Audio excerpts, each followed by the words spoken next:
importante es conocer a Dios. Decía al principio que no podemos conocer a Dios sin conocer a Cristo. Por tanto, por lógica, el segundo tema que tenemos que utilizar de reflexión es la necesidad de conocer a Jesús. Alguien me dice, pero si conocemos a Jesús. Bueno, veremos lo que la Biblia dice acerca de esto. El texto que quiero tomar es de Juan, capítulo 1, versículo 14. Sabéis todos de memoria ese versículo, Evangelio según Juan, capítulo 1, versículo 14, en donde dice Juan, y aquel verbo fue hecho carne y habitó entre nosotros y vimos su gloria, gloria como del unigénito del Padre, lleno de gracia y de verdad. Conocer a Jesús no es saber más de Jesús, es vivir a Cristo, esencialmente. Pero la Biblia me da unos datos acerca de esa persona a la que tenemos que conocer. Yo creo que Cristo, aparte de desconocido en cuanto a presencia, a sentir su presencia, es también desconocido para nosotros en cuanto a lo que Él es. ¿Qué es Jesús? La gran pregunta, ¿qué es Jesús? Hay que responderla a la luz de la Biblia. Y la primera respuesta es que Jesucristo es Dios. Pero no menos importante es que Jesucristo es hombre. Y no menos importante es que ese conocimiento de Cristo como Dios hombre tiene que producir necesariamente un efecto en mi vida personal. Primeramente, Jesucristo es Dios. Notáis que Juan es un teólogo enormemente equilibrado. Cada vez que habla de deidad, habla también de humanidad. Aquel verbo, Dios, fue hecho carne.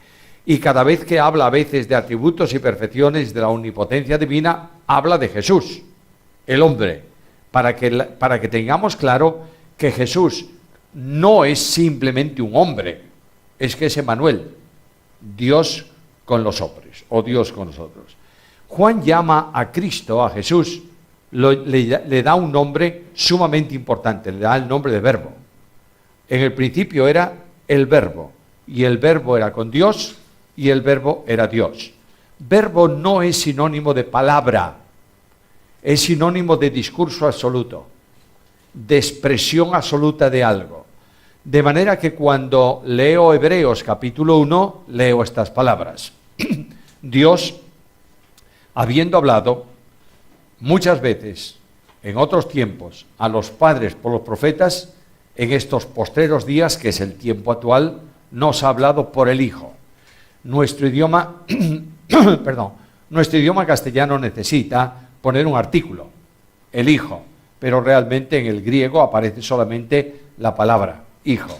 En el principio Dios nos ha hablado en Hijo, es decir, el discurso de Dios hoy se llama Hijo. Por tanto, cuando Cristo viene al mundo de los hombres y revela a Dios, notaréis que la Biblia deja de hablar acerca de Dios. No sé si lo estáis notando. En el Antiguo Testamento, Dios es potente, Dios es omnipotente, Dios es presente, Dios habla acerca de Dios, ¿verdad? En el Nuevo Testamento no tanto, o sea, no hace una revelación nueva acerca de Dios. Recuerda lo dicho en el pasado, pero no hay una progresión de revelación, que es a donde quiero llevar. ¿Por qué? Porque Dios lo dijo todo al enviar a Cristo. De manera que como Dios ha dicho todo al enviar a Cristo, no puede decir más. El Nuevo Testamento nos va a dar, por ejemplo, en profecía, una panorámica futura de cosas. ¿Está bien? Pero la revelación de esa profecía, Apocalipsis, por ejemplo, está en el Antiguo Testamento ya. Ahora, ha cambiado totalmente la perspectiva de la profecía del Antiguo al Nuevo Testamento. ¿Por qué? Porque en el Antiguo Testamento Dios hablaba a los profetas, le comunicaba un mensaje que a veces ellos no entendían. Y empezaban a investigar de quién, qué es, cuándo. Y Dios le decía, eso no es para vosotros. Así que escribid lo que digo y seguimos adelante. Ahora, cuando vamos al Nuevo Testamento, nos dice en Mateo capítulo 17 que Cristo llamó a 3 de los discípulos, los hizo subir a un monte y se transfiguró. Pero anteriormente dice, al final del capítulo 16, dice, de cierto os digo, que algunos de vosotros no verán muerte hasta que hayan visto venir el reino de Dios con poder. Y en el monte les manifestó el reino. El Hijo glorioso, los santos de la antigua dispensación, los santos de la Iglesia Y eso va a ser el reino, es el anticipo del reino, ¿verdad? Por tanto, cuando Pedro habla de profecía, dice que nosotros hablamos no como de fábulas o de revelaciones especiales, sino como habiendo visto con nuestros propios ojos su majestad. La profecía ha cambiado. Todo lo que dice el Apocalipsis está descrito en la figura de Jesús en el monte de la transfiguración, ¿notáis? Luego, para la profecía del Antiguo Testamento había una manifestación, una revelación especial. En el Nuevo Testamento la revelación se cumple ¿en quién? En Cristo. De manera que cuando Felipe le dijo, muéstranos al Padre, ¿qué le dijo Jesús? Ya ha visto al Padre, porque el que me ha visto a mí, ha visto al Padre. Ahora, Jesús como verbo es necesariamente Dios. Y si es Dios, la existencia de Cristo antecede a su nacimiento en Belén. Es decir, cuando nace en Belén, no nace el Hijo de Dios. Nace la naturaleza humana del Verbo eterno de Dios. ¿Me estáis siguiendo? De manera que Cristo, antes de nacer en Belén, Juan lo revela como antecesor a todo. Dice que en este mismo capítulo 1, versículo 3 de Juan, todas las cosas por él fueron hechas, y sin él nada de lo que ha sido hecho fue hecho. Luego, cuando voy al libro Génesis capítulo 1, a la luz del Nuevo Testamento, por supuesto, y digo, en el principio dijo Dios, sea. ¿Quién dice ese sea? El verbo. Es decir, el capítulo 1 de Génesis no lo entendían así la revelación antigua, porque le faltaban los datos que tenemos nosotros, ¿me estáis siguiendo? Pero es un capítulo trinitario. De manera que la mente creacional, digamos así, el arquitecto que dibuja el plano de la creación es la mente del Padre. Pero el que expresa la mente del Padre en toda la dimensión, ¿quién es? El Hijo, el Verbo. Tú piensas una cosa, yo pienso una cosa, y lo que yo pienso, lo pienso y lo expreso por medio de palabras. Pongo un ejemplo. Voy a mencionar una palabra. Gato. Estoy pensando en un gato. ¿Ya sabéis en qué pienso? Sí, en un felino, pero yo tengo que decirte, estoy pensando en un gato con mucho pelo. Entonces todos los gatos de poco pelo no están. Estoy pensando en un gato con mucho pelo de color blanco. Luego los negros no sirven. Tengo que ir dándote datos y datos y datos para que al final tú sepas más o menos qué en lo que estoy pensando. Y aún así no lo sabrás de todo. ¿Quién sabe lo que yo estoy pensando? Yo. Dios, el Padre, digamos así, expresa el pensamiento del ser divino para crear, ¿verdad? ¿Quién conoce totalmente ese pensamiento? El Hijo. ¿Quién dice sea? No puede decirlo más que el Hijo por una razón, porque nadie conoce lo que piensa Dios más que el Hijo. Y ahora ves en el versículo 3, al Espíritu de Dios que se mueve sobre la faz de las aguas. Luego, como el Espíritu de Dios profundiza y conoce el interior de Dios, ejecuta la creación conforme al pensamiento de Dios. ¿Me estáis siguiendo? De manera que el Hijo de Dios, el Señor Jesucristo, es el creador de todo. Pero especialmente quiero recordaros algo.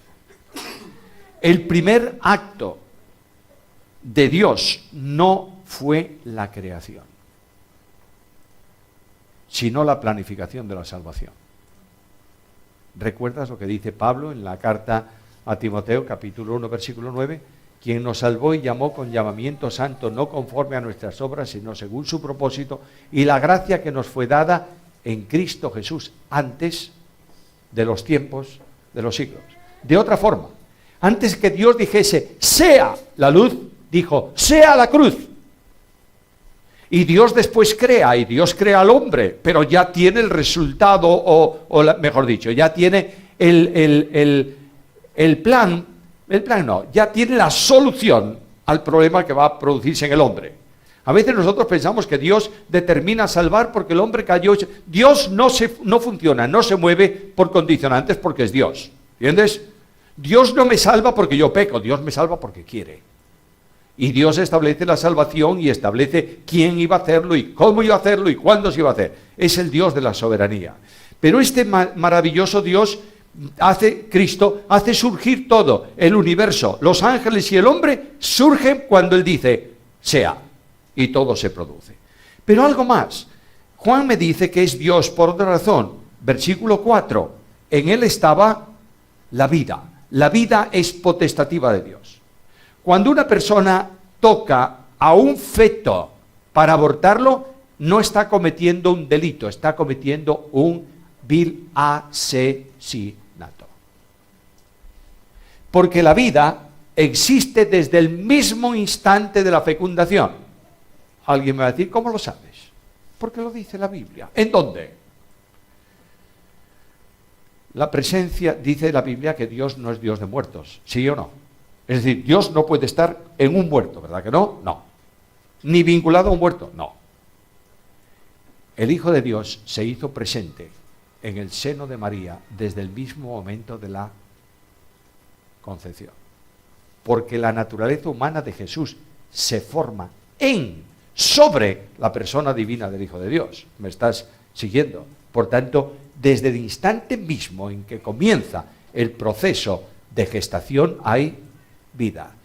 Y la vida es de Dios. Y dice aquí el texto bíblico que en Él estaba la vida. Fíjate que no solamente la vida se comunica a los ángeles y se comunica a los animales, se comunica también ¿a quién? Al hombre. ¿Cómo se le comunicó la vida al hombre? Dice que Dios tomó del polvo de la tierra y sopló. Cuando el Espíritu de Dios sopla en lo que sea, le comunica vida. Y la vida viene a la existencia por el soplo de Dios. ¿Me está siguiendo? Ahora, la vida del hombre no puede salir directamente del pensamiento de Dios si no pasa a través del único mediador entre Dios y los hombres.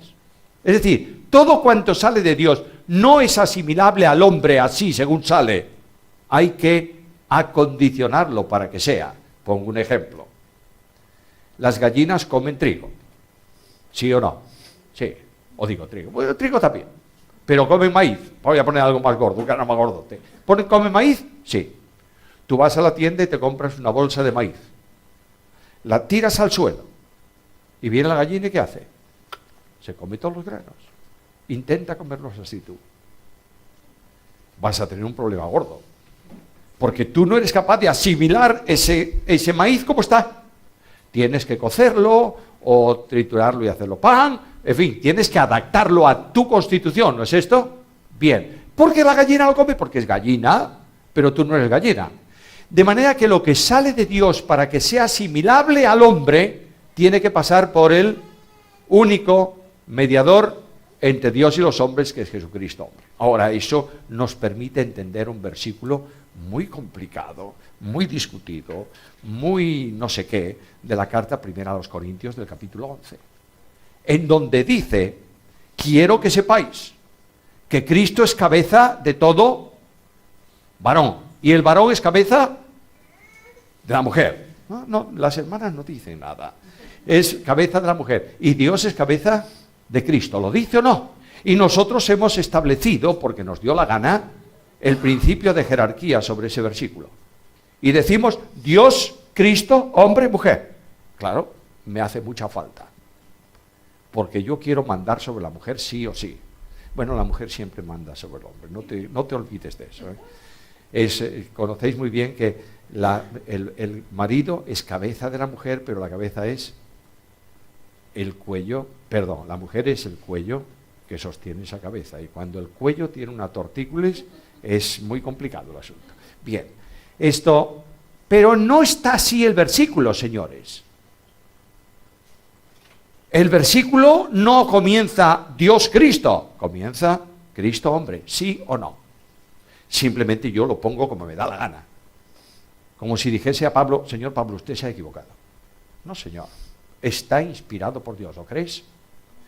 En ese versículo no hay asunto de autoridad, hay asunto de comunicación de vida. La vida del varón la recibió ¿de quién? De Cristo. Porque en Él estaba la vida. Por tanto, Cristo es la cabeza viviente que comunica. Cristo se nos dice en la Biblia que es espíritu vivificante, ¿o no? Bien, es la cabeza viviente que comunica la vida ¿a cuántos hombres? Todo varón. Luego la vida del hombre procede ¿de quién? De Dios. ¿Por medio de quién? De Cristo. Por eso Pablo dice que hay algunos que se sueltan de la cabeza. Y cuando se sueltan de la cabeza no crecen. No está hablando de autoridad, está hablando de comunicación, de vida. ¿Y de dónde viene la vida de la mujer? Del hombre, porque fue tomada de ahí. Luego, otra vez sigue el mismo proceso. La comunicación de vida, para la mujer, la cabeza de comunicación de vida es el varón. Y la vida de Cristo, en el sentido trinitario incluso, procede de la primera persona, no por origen, sino porque procede. La vida de Dios se comunica de la primera a la segunda y de la primera y segunda a la tercera. ¿Me estáis siguiendo? No es porque un día el Padre generó la vida del Hijo, no, porque si es un Padre eterno, tiene que haber siempre un Hijo eterno, ¿o no? Claro que sí. ¿Cuántos años tengo yo de padre? Claro, los mismos años que tiene mi hija mayor. Antes no era padre. Fui padre, pero no, el Padre es eterno. Luego, nunca, cuando la Biblia dice, tú eres mi hijo, yo te engendré hoy, ese engendrar no significa originar, significa simplemente una comunicación de vida. ¿Me estáis siguiendo? A veces es difícil entender la comunicación de vida en la Trinidad, pero es muy simple. Por ahí, hombre, es extraño que no haya aquí una regleta de enchufes. Es extraño, pero siempre hay, por todos lados. La regleta de enchufes tiene, por ejemplo, 3 enchufes. Para enchufar 3 cosas, ¿verdad? ¿Por dónde entra la corriente? Por el primero. Y del primero pasa al segundo. Y del segundo al tercero. Luego el tercero no nace por el primero, porque la corriente es de todos, pero se comunica de esta manera. Por tanto, en el versículo, la comunicación de vida de la segunda persona viene de la primera, porque en el seno de la Trinidad ninguna persona manda sobre la otra. ¿Por qué? Porque el que manda es mayor que el que obedece, ¿sí o no? Luego, para que la segunda persona pudiera obedecer a la primera, tuvo que hacerse hombre. Y entonces, siendo hombre, fue hecho siervo. Pero no podía ser siervo en la condición divina solo. ¿Me estáis siguiendo? De manera que el versículo tiene que ver con comunicación de vida. No significa que no busquemos otros textos de la Biblia que hablan de la relación. Pero no olvidemos nunca, los creyentes, por favor, que nos gusta tanto mandar sobre nuestras mujeres, tapa los oídos Susana, nos gusta mucho mandar sobre nuestras mujeres. No olvidemos que cuando Pablo va a hablar de hombre en Efesios, matrimonio, Efesios 5, dice, sometiéndoos unos a otros en el Señor, ¿lo dice o no? En esa sumisión, las mujeres estén sujetas a los maridos, y los maridos amen a la mujer, sometiéndoos unos a otros. Esto es muy importante, pero no estamos hablando de matrimonio. Ahora vamos a seguir hablando de Cristo. Cristo es el comunicador de la vida. Y Juan dice que Cristo era Dios y le llama Dios en 1:1. En el principio era el verbo. El verbo era con Dios y el verbo era Dios. A veces a tu casa vendrán, no sé si fueron, supongo que fueron alguna vez, y si no tienes una enorme bendición. Esos de 2 en 2 que vienen con una revista para venderte y que te dicen que Jesucristo no es Dios, es un Dios. ¿Lo visteis alguna vez? Dice que ahí, claro, son todos expertos en griego. A mí me asusta la cantidad de expertos en griegos que hay hoy en la iglesia. Y resulta que todos, y fuera de la iglesia, ¿todos saben griego? No, ninguno sabe griego, pero hablan de griego. Este es el gran problema. Y estos vienen diciéndote que ahí no hay artículo, que hay un artículo indefinido. No, es verdad. En primer lugar, en griego no hay artículo indefinido. Hay artículo determinado o indeterminado, hay artículo determinado o no hay artículo. Cuando no hay artículo, lo sustituimos por un indeterminado. Cuando leemos perro en griego, tenemos que decir él, no tiene artículo. Entonces decimos un. Pero no siempre es así. Porque si le pusiésemos ahí un artículo determinado a verbo, el único, Dios sería el verbo. ¿Entiendes esto?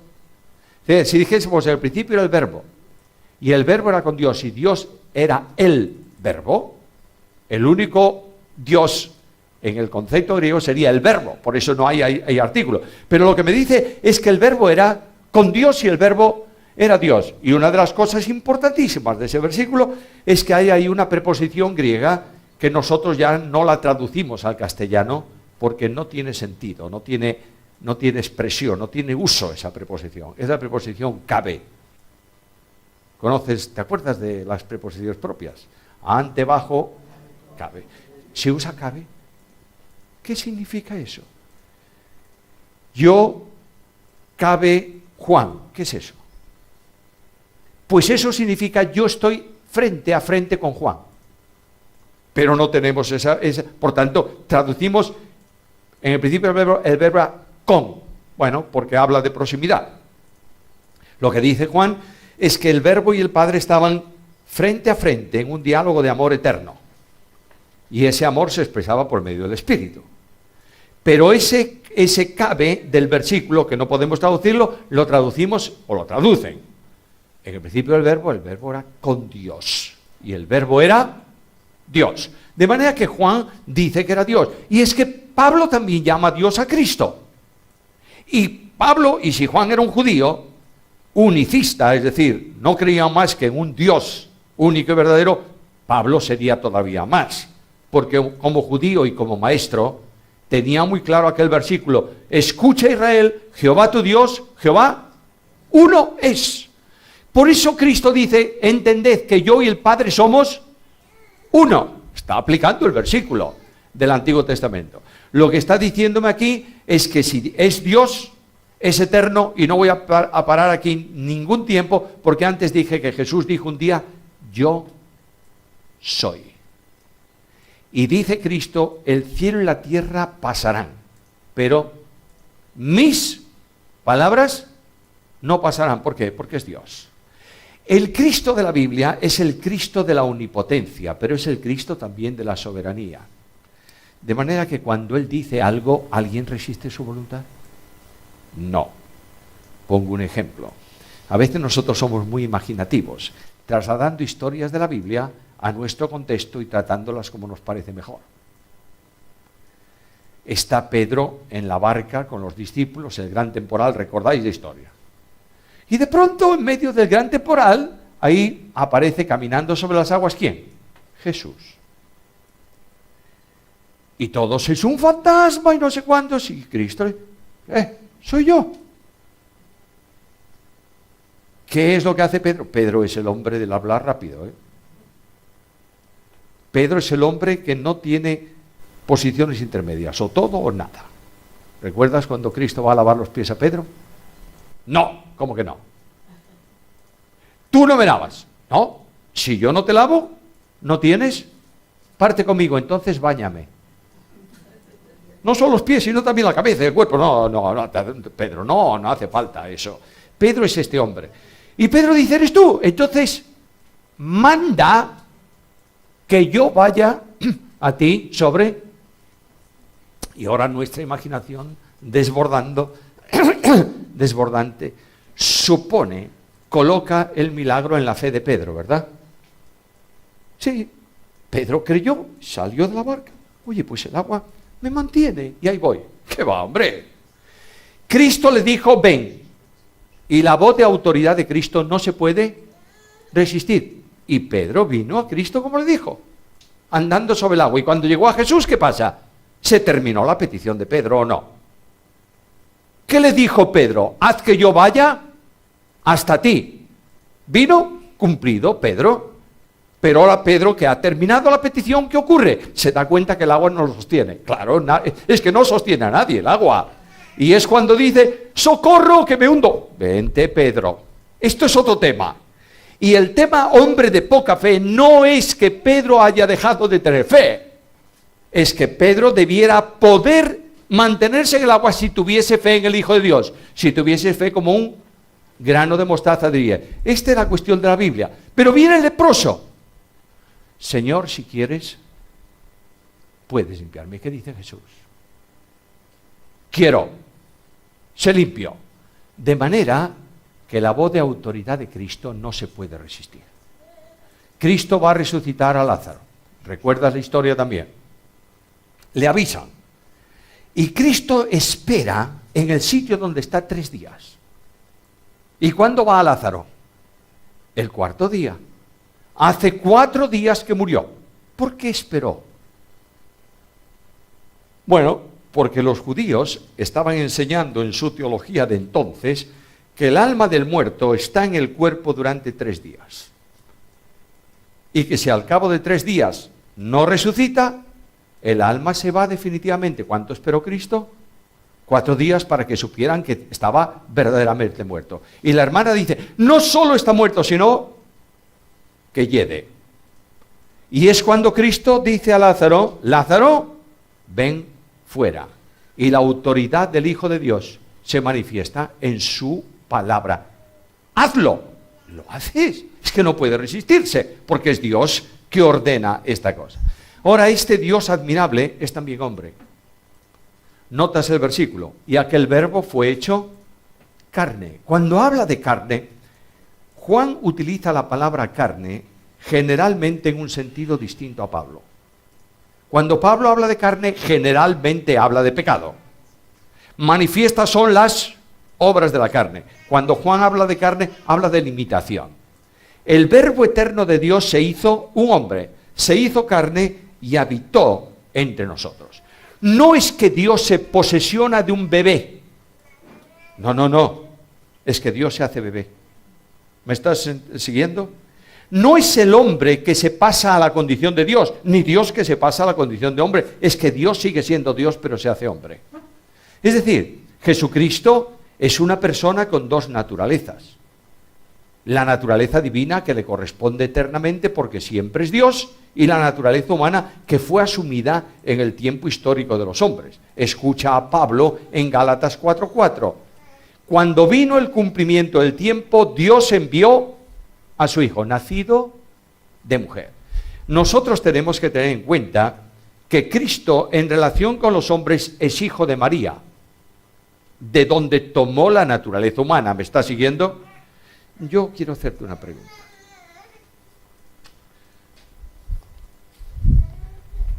¿Predicamos alguna vez sobre María?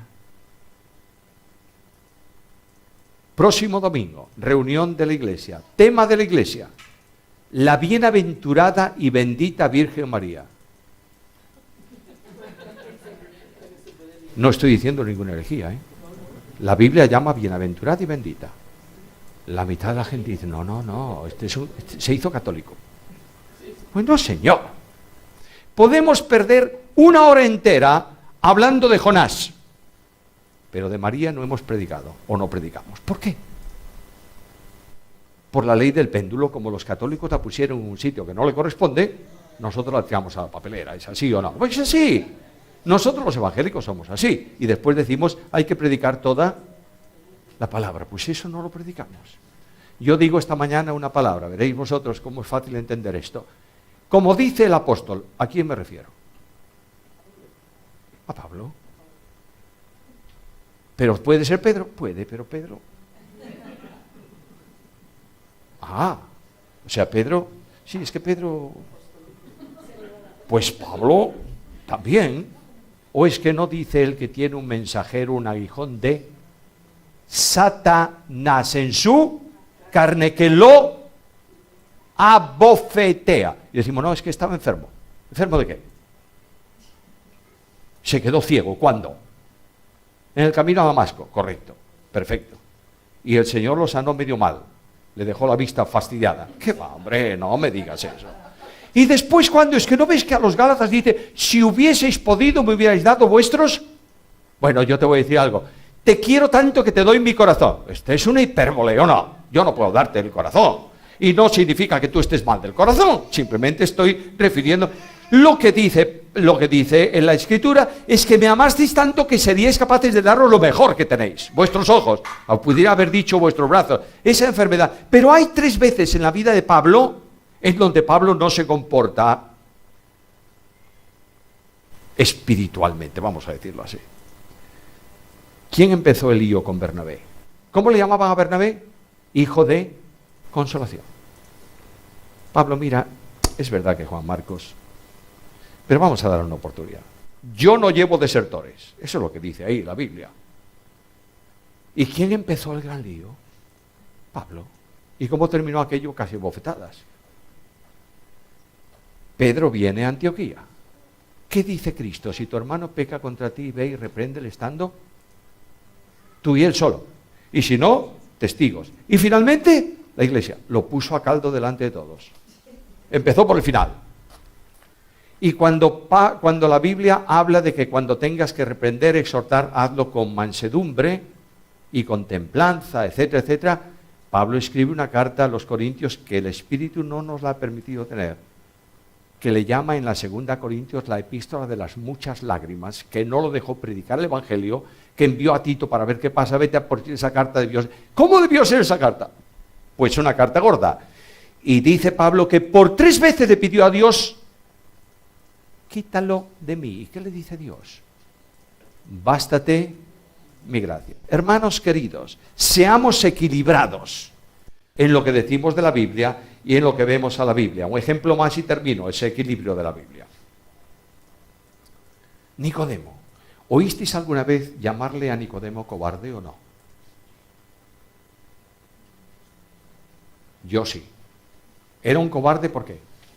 ¿Porque fue a Jesús? Para que nadie lo quiera. Ahí está la lógica. Pues no, señor. Nicodemo está en Jerusalén con un problema muy serio. Este es el Mesías. Yo sé que es el Mesías, porque ninguno puede hacer las señales que tú haces. Es el Mesías. Y si es el Mesías, ¿qué viene? El reino. ¿Y cómo sé yo que entro al reino? Porque ellos se justificaban por obras, ¿o no? De manera que me va a hacer pasar por la vara y los vínculos del pacto. ¿Cómo sé que doy la medida? El único que me lo puede decir, ¿quién es? El Mesías. ¿Cuándo puedo hablar con el Mesías? Si por la mañana va al templo y siempre tiene un lío con los fariseos. Y después de comer, se va con los discípulos. Y los discípulos son tan duros que nunca entienden nada. ¿Qué quisiste decir con...? Y tiene que explicarles. ¿Y a la noche quién viene? Los enfermos. ¿Cuándo puedo hablar con el Mesías? Cuando todos duermen. De manera que voy a Jesús de noche, y cuando Cristo lo ve venir de noche, le dice, mira, el problema que tú tienes lo resuelvo un momento. Si no crees, si no naces de nuevo, ni entras ni ves el reino. Y ahí tienes el gran diálogo de Jesús con un fariseo que le habla de salvación, a pesar de ser un fariseo. Sorprende que en el capítulo siguiente, capítulo 4, habla de adoración ¿con quién? Con una mujer samaritana.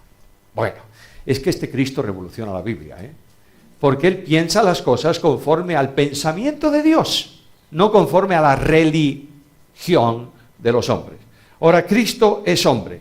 Y cuando Cristo es hombre, entra el eterno Dios en la experiencia de la criatura. No sé si te has parado a pensar esto. Dios no se humilla cuando se hace hombre. Se humilla cuando se hace siervo. A ver si me seguís. Cuando se hace hombre simplemente se limita. Y se limita voluntariamente al nivel de la criatura. Luego, Jesús, cuando estaba en Jerusalén, no estaba en Judea o no estaba en otro lado, porque es un hombre y tiene un cuerpo de hombre. ¿No es esto? ¿Como Dios estaba en todos los sitios? Claro que sí. Pero de momento vamos a ver esto. Hay una persona divina que tiene 2 naturalezas, que son naturalezas suyas, que esas naturalezas no pueden vivir independientemente de la persona divina. ¿Me estáis siguiendo? La primera es la naturaleza divina. ¿La tiene? ¿La adquirió? No la adquirió nunca. Eternamente la tiene como Dios. Y como Dios cuando dijo, sea, la expresión sale de su naturaleza divina. La orden de su persona, pero la expresión de la naturaleza. ¿Me estáis siguiendo? Bien. Luego toma una naturaleza humana, haciéndose hombre. Y la persona divina se expresa tanto por la naturaleza humana como por la naturaleza divina. ¿Me estáis siguiendo bien? Bien. Ahora, en esa naturaleza humana, Dios se limita. Y dice, voy a ser un hombre con los límites del hombre. Y eso enriquece a Dios. ¿Sabes por qué? Porque la experiencia de la criatura viene a ser experiencia de Dios. Por ejemplo, Dios sabe intelectualmente todas las cosas, ¿no es esto? ¿Dios sabe lo que es el hambre? Sí. ¿Él como Dios la experimenta? No. Pero la sabe intelectualmente. Y cuando un hombre pasa hambre, Dios sabe lo que es pasar hambre, intelectualmente. Pero cuando se hace hombre, el hambre del hombre es hambre de Dios en la naturaleza humana de Jesucristo. Dios, dice la Biblia, no puede ser tentado ni él tienta a nadie. ¿Es verdad? Como Dios. Pero como hombre fue tentado o no. Y dice, tentado en todo conforme a nuestra semejanza, pero sin pecado. Cuando Dios habla del sueño, la Biblia dice que nunca duerme. Y vela siempre sobre su pueblo. ¿Cómo? Como Dios. ¿Pero Cristo se duerme? Claro, cansado del trabajo, se duerme en un barco movido por el temporal. Tenía que estar muy cansado. ¿Dios tiene sed? No, es agua de vida para todos. Pero Cristo dice a la mujer samaritana, dame de beber. ¿Dios agoniza? No. Pero en su naturaleza humana agonizó en Getsemaní. ¿Dios muere? No muere Dios. Pero tengo que decir que quien muere en la cruz es Dios. ¿Me estáis siguiendo? Ahora bien, la experiencia del hombre viene a ser experiencia de Dios. ¿Para qué lo hace? No solo para poder salvarme muriendo por mí en una cruz como hombre. ¿Me estáis entendiendo? Lo hace para poder compadecerse de mí. Compadecer es una palabra que significa padecer junto con. De manera que el Dios de la Biblia, como fue tentado en todo, conforme a mi semejanza, es capaz de compadecerse de los que son tentados. Mirad, esto es emocionante, ¿sabéis? Él entiende mi vida. Y cuando tropiezo y caigo, no me da una patada. Porque sabe que soy polvo. ¿Me estás entendiendo? El Dios de la Biblia restaura, porque se da cuenta que el hombre es muy limitado y a veces dice tonterías.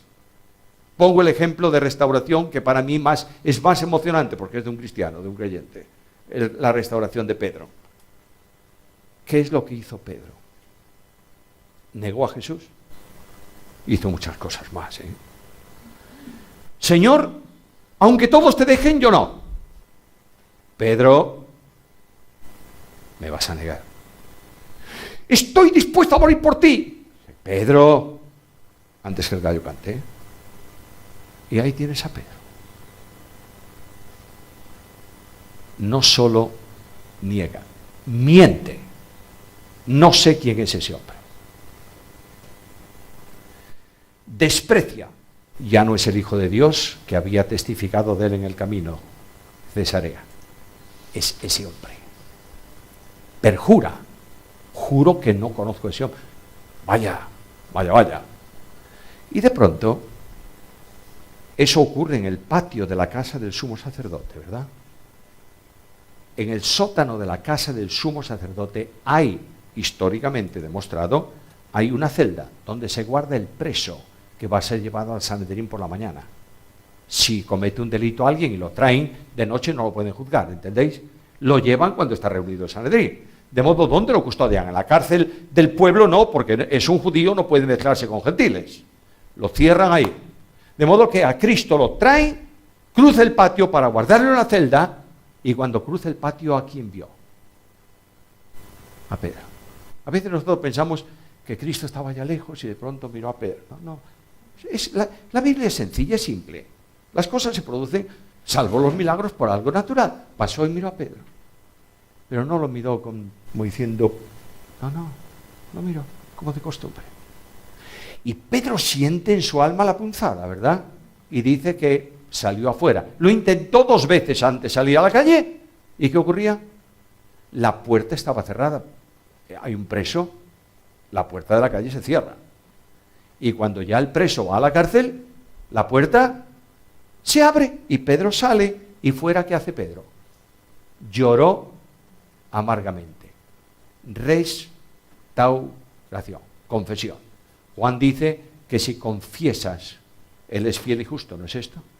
Y ahora Cristo resucita. Y ahí está Pedro. Y los otros. ¿Qué te parece que sentiría Pedro? Ahora verás. Pero Cristo es gracia. Y Cristo mira a Pedro. Le hizo una pregunta a Pedro. ¿Me amas? Sí, Señor, te amo. ¿Seguro? Seguro, Señor. ¿De verdad? Señor, tú sabes todo, tú sabes que te amo. Y solemos decir que como le negó 3 veces, Cristo le pidió confesión de 3 veces. ¿Es así? No. Cada vez que Pedro dice, te amo, Cristo le responde. ¿Y qué le dice? Apacienta mis ovejas. Lo que Cristo estaba diciendo a Pedro es, Pedro, no puedes apacentar mis ovejas si no me amas a mí. Y esa lección la aprendió Pablo en 1 Corintios 13, donde Pablo dice que si tengo dones, y tengo ministerio, y tengo fe, y tengo no sé qué, y no tengo amor, mi ministerio es ruido que molesta a Dios y molesta a la iglesia. No se te ocurra, no se me ocurra ministrar en la iglesia de Jesucristo sin amor. El Dios de la misericordia, que es Cristo, restaura siempre. A veces en mis tiempos, no sé si pasaba en vuestros tiempos, supongo que sí, ¿verdad? Han puesto a Luis en disciplina. ¿Qué significaba eso? Lo han excomulgado. ¿Y quién era Luis?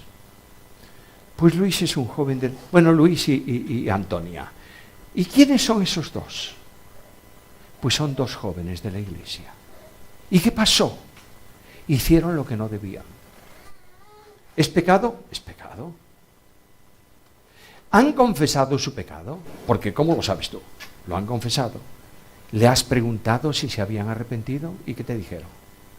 Sí. ¿Has orado con ellos?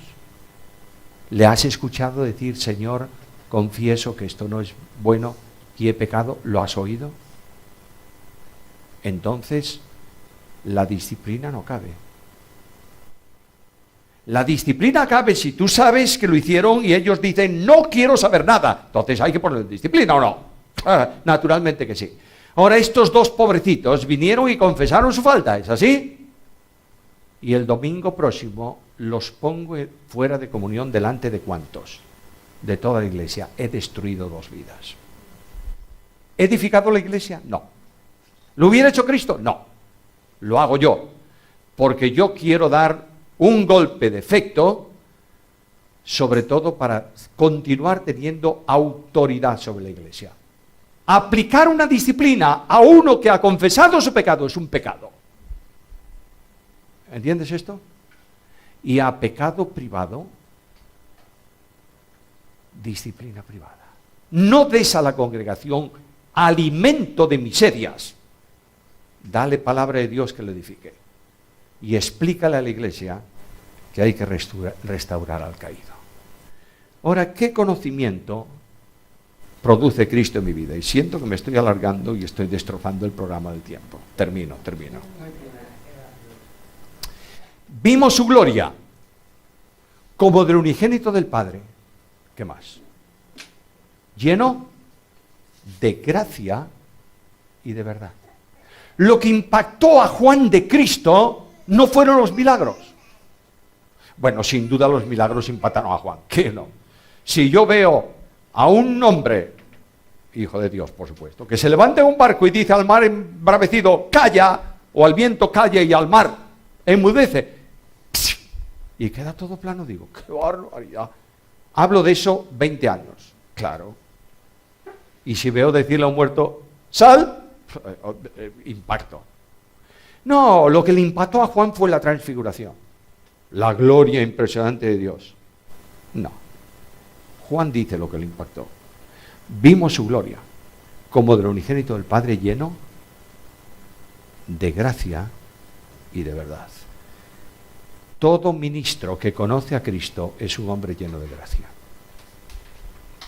Toda persona que vive a Cristo vive en la gracia. Todo maestro que enseña Biblia enseña la gracia. La gracia forma parte esencial de la vida de Jesús. ¿A quién se acercaba Jesús? A los parias de la vida, publicanos y pecadores, la escoria de la sociedad. Aquellos fariseos no se acercaban a ellos porque los contaminaba, ¿entiendes? Escucha lo que dice el profeta en la antigüedad. apártate de mí que soy más santo que tú. Esto lamentablemente pasa hoy en el mundo evangélico, ¿sí o no? Con estos no puedo tener trato, porque mira cómo son. Y mira cómo eres tú. Claro, estos son raros, y tú también. Porque los hermanos no pueden ser idénticos. ¿Cuántos hermanos tienes? 4. ¿Sois iguales? ¡Qué va, hombre! Yo no tengo la experiencia de 4, tengo 1. Mi hermano, si tú vas a Vigo y dices, ¿quién será el hermano de este? Buscas por la ciudad la persona más opuesta, ese es mi hermano. Le gusta usar barba, a veces le digo, parece un sindicalista o un judío de la vieja dispensación, grandote barba. Esto, la ropa que él usa, a mí no me gusta, la música que escucha no me gusta a mí, bueno, a él le gusta tomarse un par de tazas de café negro bien intenso sin azúcar, y eso yo soy incapaz, entonces somos distintos, ¿verdad? Y viene a casa de vez en cuando mi hermano. Y cuando mi hermano, además de todo eso, mi hermano es un hombre que para ministro de Asuntos Exteriores no tiene precio. Porque es capaz de hacerte ver aquella mesa azul amarilla. Y entonces cuando se sienta a hablar conmigo, casi siempre saca un tema que sabe que vamos a terminar discutiendo. Oye, buenamente, no a bofetadas, pero discutiendo. Y venga, y me pincha por acá, y me pincha por allá. Y cuando yo ya estoy muy cansado de la discusión, le digo, bueno, terminó, a tu casa. Y le dice a Susana, ¿ves? Ya me echa, no me quiero oír, ya me echa. Bueno, te echo, a casa. Y se levanta y se va, lo acompaño a la puerta para que no entre, lo acompaño a la puerta, y cuando llego a la puerta, siempre se abraza a mí y me da un beso y me dice, te quiero mucho. Es mi hermano. Las diferencias entre hermanos no están nunca en doctrina fundamental. ¿Entiendes esto? Porque nadie que cree en Cristo niega doctrina fundamental. ¿Todos los grupos evangélicos creen que Cristo viene, sí o no? Sí. ¿Todos los grupos evangélicos creen que eres salvo por gracia mediante la fe? Sí. La diferencia es por cuestiones interpretativas de doctrina general. ¿Entiendes? Doctrina general. Todos creen que Cristo viene, el problema es cuándo. Si antes de la tribulación, a la mitad de la tribulación, después de la tribulación. Todos sabemos que va a reinar. Sí. ¿Lo creemos? Sí. ¿Pero cuándo? Bueno, el milenio es simplemente algo que es alegórico y que, bueno, y otros creemos que habrá un milenio, ¿verdad? ¿Es doctrina general? No. O digo, ¿doctrina general? Sí. ¿Es fundamental? No. Pues esos hermanos tan raros van a estar contigo en el cielo. ¿Lo entiendes o no? Departamento de hermanos de primer nivel y departamentos de hermanos de segundo y resto de congregaciones. ¿Qué va, hombre? ¿Qué va? Bajo ningún concepto. El conocimiento de Cristo me trae como consecuencia que cada persona que ha sido salva por gracia mediante la fe es mi hermano en Cristo y estamos en Cristo. ¿Lo entiendes o no? Porque Cristo no vino a fundar iglesias, vino a establecer su iglesia. Y esa iglesia es muy extraña, muy diversa. Y unos cantan de una manera y otros de otro, y otros tienen un culto de una forma y otros de otro. Pero todos estamos en Cristo, ¿verdad? Y formamos una unidad en el Señor. Y decimos, qué fantástico va a ser el cielo. Hoy vendrá a recogernos y estaremos para siempre con Jesús. ¿Por qué no lo haces en la tierra? ¿Por qué esperar al cielo si puedes ya empezar a disfrutar del cielo? ¿En la tierra por qué no? No, en la tierra no. Bueno, habrá que pasar por purgatorio algunos de ellos para que limpien sus abrojos y tienen... No, hombre, no. Dios me hace vivir en la gracia. ¿Y qué más? Vimos su gracia, su vida llena de gracia y de verdad. Fidelidad. ¿Dios ha demostrado fidelidad en tu vida? Esta mañana hizo salir el sol para ti y para mí. ¿Nos ha dado alimento? Bueno, espero que al mediodía nos dé también la porción correspondiente. Pero lo que yo sí sé es que no he visto justo, desamparado, ni su simiente que mendigue pan. Bueno, es que mira, a mí Dios me trata, le sirvo mucho, pero me trata de una forma, no me da todo lo que le da al otro. ¿Y a ti qué te importa? ¿Tienes bastante? ¿Sabe tu Padre Celestial lo que necesitas? Bueno, a veces nosotros necesitamos lo que Dios no nos da porque no lo necesitamos. Yo quisiera tener un Mercedes-Benz 600, no sé cuántos, de 2 plazas deportivo. Señor, no te hace falta. ¿Te vale con esto? Muy bien, gracias, Señor. Con que tengas sustento y abrigo, dice, estate contento. Porque somos extranjeros y peregrinos. Y nuestra ciudadanía está en los cielos. Y nuestra patria, el cielo. Y las riquezas de gloria en Cristo Jesús. Dios es fiel. Dios me ha dicho, no temas, yo estoy contigo todos los días hasta el fin. ¿Lo crees? ¿Lo sientes? Durante los años de ministerio, el 26 del mes pasado, ¿no? Hizo 32 años que estoy en el pastorado de la iglesia. En 32 años he pasado por maduras y por duras. Y Dios tuvo que andar a patadas conmigo. ¿Sabes para qué? Para hacerme entender, para decirme, cállate. Oh, eso me costaba. Sobre todo al principio, madre querida. Venía alguien y decía, ¿sabes que Samuel dijo? Carta al que dijo, no dije nada. ¿Sabes qué? Vuelta. Las horas que yo he perdido en esta estupidez, no te imaginas tú. Cuando el Salmo me dice, encomienda a Jehová tu camino y espera. Y él, pero yo no espero. Yo quiero arreglar el tema.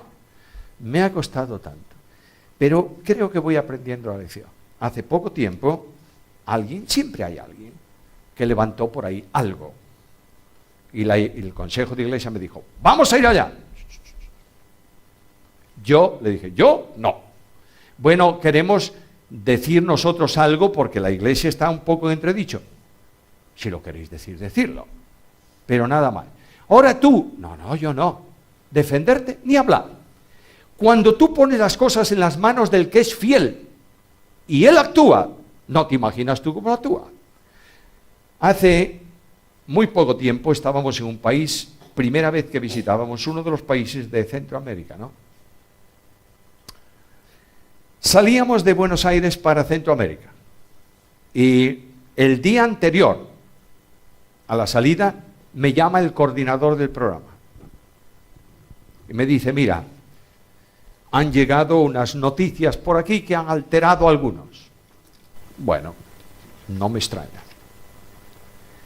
Y tenemos un problema, y es que el sitio donde íbamos a hacer las conferencias, un local de una iglesia, esa iglesia dijo, debido a esto, mejor no, porque voy a tener problemas dentro. La pregunta que le hice yo es, ¿queréis que vaya o no? A mí no me molesta nada. Yo busqué la invitación. No. Pues entonces, el que abrió la puerta, la cierra, yo no tengo problema. Claro, Dios funciona. Y el director de la radio evangélica, en donde por la gracia de Dios tengo programas en todo Hispanoamérica, dijo, yo me ocupo de buscar el sitio. Buscó un lugar 2 veces mayor que el otro. Y el problema que tenían, ¿sabes qué era? ¿Cómo vamos a llenar esto? ¿Qué ocurrió el último día? La gente estaba en pie.